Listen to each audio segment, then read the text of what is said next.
Hey guys, what's going on? I had a request to take a look at Quant. Ticker for this is QNT, and I'm currently on the weekly time frame. But before I get into it, a couple things. Number one, if you want an exchange to trade Quant on, as well as a variety of other assets, I put a link to the one that I use in both the pinned comment and the description. Now, most centralized exchanges, they're going to ask you to submit all sorts of personal documentation to undergo their KYC process. This one doesn't ask you for anything, right? Now, you may need a VPN to use it, so I also put a link to a promotion on a VPN, again, in both the pinned comment and the description. Also, if you're not subscribed and you want to get notified when I release these videos, I do about 2 or 3 TA videos every single day. I cover a variety of different coins. Just click subscribe, click the bell, and then click on all. If you only click subscribe without doing the other 2 steps, you're not going to get the notification. And if you click away from the channel without subscribing, you might have a hard time finding it again in the future because this is a new channel. It's only around 1,000 subscribers, and because of that, I'm not really prioritizing the search algorithm. Okay, so back to Quant. As you can see here, there are a few key levels that I would recommend that you draw in your chart if you want to trade it. Okay, the first one is going to be this diagonal downsloping resistance level. Okay, so just take a trend line, start from the top of the wick, and then just drag it down, connecting either the wick or the candle body, and just do it in a way that you feel most traders are going to do it and what you feel that they're going to be looking at. Okay, so for right here, for me, it cuts through the wick, and I drew it on the candle body. This one's wick. And then this one is the rejection, the candle body rejection, which happened about 3 weeks ago. Okay, now the second level I would suggest that you draw is going to be right here. And this is, here, I'll take it down to the daily time frame so you can get a better look. Right here, okay? So you see this was resistance 3 times in a row. So rejected here, rejected here, rejected here. So obviously if the price is able to break out of this downsloping level of resistance that I just showed you, this is going to be the first area where the price has to contend with. Sellers are going to come in here. But if we come to it a 4th time after breaking this long-term, this multi-year resistance level, I think we're probably going to have the juice to get through it. Although what I kind of suspect will happen, maybe we blast through it, get rejected here, come back down, retest the former level of resistance as support, and then start making a move up.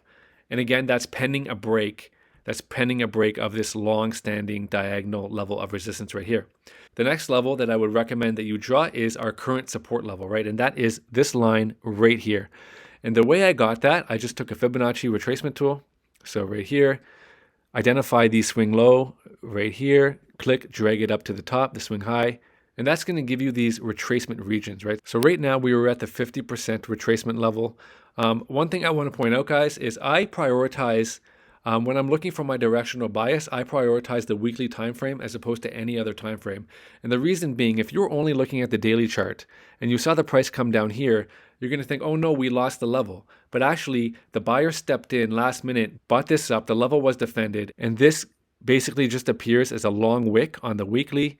But again, if I look at the daily time frame, actually it looked like this level was salvaged on the daily as well. So to make my point, I'll just take it down to the 4-hour, and it was salvaged on the 4-hour as well. I don't know, guys. Okay, maybe the 1 hour was a breakdown. Okay, the 1 hour looked like a breakdown.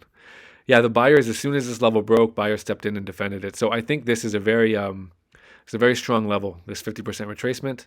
And because this is a strong level, and this is such a strong level, the trading range is getting very narrow right now. So for me personally, I'm not going to take any short-term trades on Quant until one of these 2 levels is breached, right? With the weekly candle body. So if the candle body closes above this level, my first area to target is going to be right here. If this area breaks, then I guess I'll have to look at the chart, but it's likely going to be up here. So yeah, we close a weekly candle body above this horizontal level of resistance, perhaps after back testing this long-term resistance as a support. This is the level that I would target with a tight stop loss, either below here or below here. I'll just have to do the calculation at the time and figure out a good risk-reward ratio that I'm comfortable with. Okay, so if this 50% horizontal support level breaks, the next level down is going to be the 618 right here, which, given the time of the drop, will likely line up with this upsloping level of support. So this one is drawn from the wicks, so it kind of lines up. If this drops, you're going to have confluence. These 2 lines are going to converge, these 2 support levels, the horizontal, the diagonal. Right here, a lot of buyers would step in, including myself most likely. I would wait for the candle body to close, and then I would probably enter along and place a stop loss just below, right? And just hope these support levels hold. I would target the 50% retracement level. This current support, I would target this as a resistance, right? So long here, take profits right here. And that would likely line up. again with this downsloping level of resistance. Okay, so if Quant comes down, this is the level to buy. If it breaks through here, this is going to be the first region. This is going to be the second take profit region. To get further targets to the upside or identify the potential resistance levels, of course, you can look to the price. So right here would be one, but also you can do the opposite. You can take a Fibonacci, run it from the top down to the bottom this time, and that's going to give you these levels. And what I like to do personally, I just like to look for Confluence. So here's the 61.8. We do have Confluence. That was the resistance right here, support right here.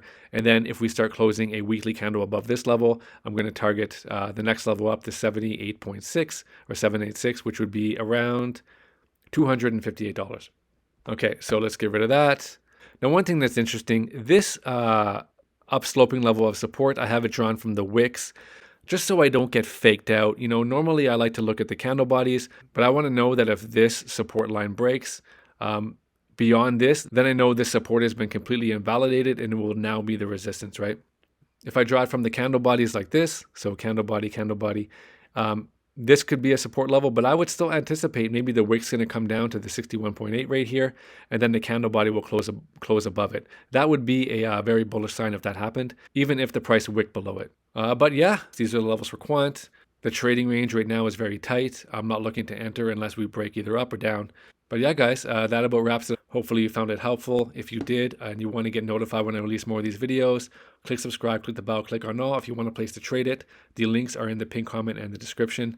And have a good day, guys. Take care. Bye.